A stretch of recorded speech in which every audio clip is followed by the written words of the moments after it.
مجلس میں بیٹھے ہوئے مسجد میں، کہا کہ یہ جو دروازہ ہے نا اس سے ایک جنتی آنے والا ہے۔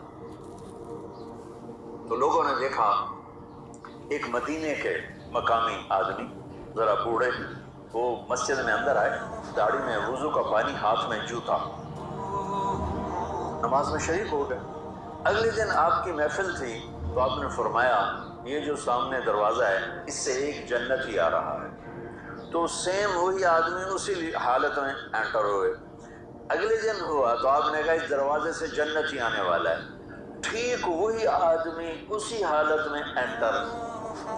اس مجمع میں ایک صحابی بیٹھے ہیں، ان کا نام ہے عبداللہ بن عمر۔ یہ 1,24,000 صحابہ میں ان کی ایک اسپیشلٹی ہے کہ یہ سب سے زیادہ عبادت کرتے تھے، سب سے اتنی عبادت کسی نے نہیں کی۔ ساری رات نفل پڑھتے تھے، سارے دن کا روزہ رکھتے تھے، اور دن رات میں ایک قرآن ختم کرتے تھے۔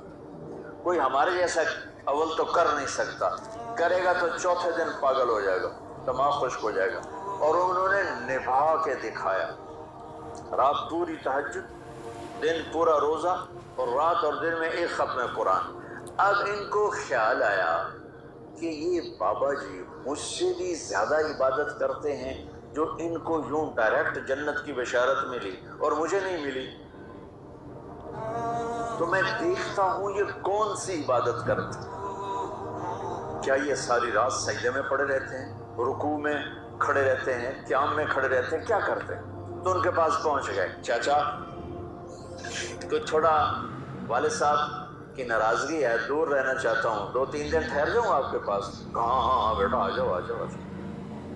اب عشاء کی نماز کے فوراً بعد انہوں نے چادر اوپر لی اور چادر میں یوں سوراخ کیا اور یوں لیٹ کے دیکھنے لگے کہ اب یہ بزرگ کیا کرتے ہیں۔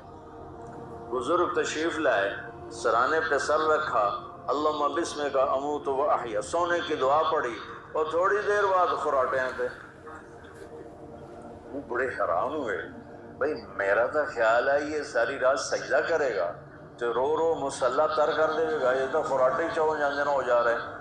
اب وہ دیکھ رہے ہیں ابھی اٹھے گا ابھی اٹھے گا ابھی اٹھے گا، پھر انہوں نے کپڑا اتار دیا، ابھی سویا ہوا ہے۔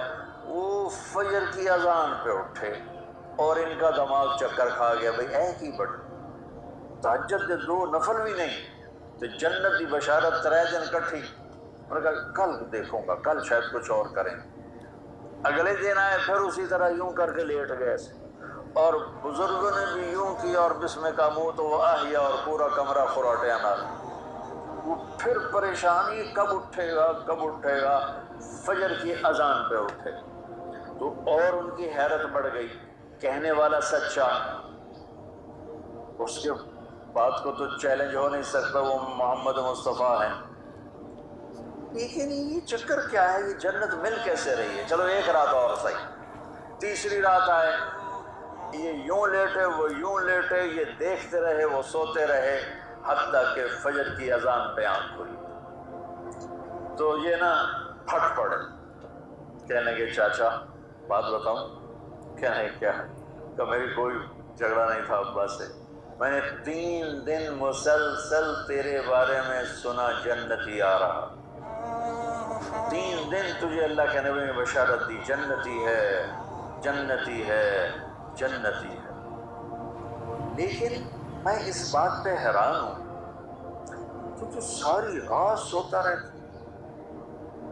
اس زمانے میں منافق بھی تہجد نہیں چھوڑتے تھے، فرض نماز تو فرض نماز ہے، منافق بھی تہجد نہیں چھوڑتے تھے۔ تو کہنے لگے کیا کرتے ہو، ساری رات تو سوتے گزار دیتے، کیا کرتے ہو؟ کہنے لگے بھتیجے جو تو نے دیکھا ہے یہی کرتا ہوں۔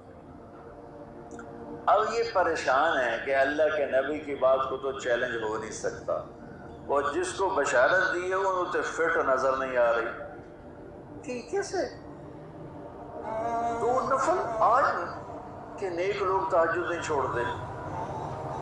تو کہنے لگے اچھا چلو اللہ نے ایسا ہی، اللہ کی مرضی اللہ کے نبی کی مرضی۔ یہ 4 قدم چلے تو آپ سننا، کہا بھتیجے ادھر آؤ، کہا بیٹا ادھر آؤ، آ گئے، کہنے لگے اب تمہیں اصلی بات بتاؤں، اب تمہیں اندر کی بات بتاؤں؟ ان کا کیا ہے کیا ہے؟ اب وہ تیار ہو گیا کہ یہ کہیں گے میں 3 دن بیمار تھا اس لیے میں اٹھ نہیں سکا، ورنہ میں تو ساری رات سجدے میں گزارتا ہوں، میں تو ساری رات روتے روتے گزارتا ہوں، تو 3 دن میں بیمار تھا، میرے پیٹ میں درد تھا، میرے سر میں درد تھا، تو میں اٹھ نہیں سکا، ورنہ تو دیکھتا تو حیران ہو جاتا میری رات کیسے ہوتی۔ کہتا ہاں جی جی جی۔ تو کہنے لگے مجھے دیکھو یہاں ہاتھ رکھا کہ یہ جو دل ہے نا، دل اس میں دنیا کے کسی انسان کی نفرت نہیں ہے، اور جب اللہ کسی کو کوئی رزق دیتا ہے تو مجھے کبھی حسد نہیں ہوا، مجھے خوشی ہوتی ہے۔ تو ان کی جو باڈی لینگویج تھی نا، حیرت میں ڈوب کے وہ کہتے ہیں ہاں بات ہے سمجھ آ گئی، یہی سے انہوں نے ایسا نہیں کیا، وہ کہنے لگے ہاں تو ہوا، اچھلے اپنی جگہ سے ہاں ہوا، یہ چاچا اب سمجھ میں آ گیا، سمجھ میں آ گیا، یہی ہے جو آپ کا سینہ اللہ نے پاک کر دیا ہے، اس پر آپ کو جنت ملی ہے۔ یہ صرف تہجد نفلاں تین سوکھی نہیں لبدی، یہ جو آپ کا سینہ پاک ہے۔ اب پہلی حدیث کے ساتھ جوڑو، میرے نبی نے فرمایا میرے بیٹے انس، میری ایک عظیم الشان سنت ہے کہ اپنے دل کو دنیا کے انسانوں سے میرے بچوں سنو، یہ نہیں فرمایا مسلمانوں سے دل صاف رکھ، فرمایا پوری دنیا کے انسانوں سے دل صاف رکھو۔ یہ بچیاں کر لیں، آپ کر لو، میں کر لوں، یہ تمہارے استاد کر لیں، کوئی کر لے، میرے رب کی قسم بڑے بڑے عبادت گزار ان کی پرواز کو نہیں پکڑ سکتے، بڑے بڑے سجدہ کرنے والے اور رکوع کرنے والے نفلی ان کی پرواز تک نہیں پکڑ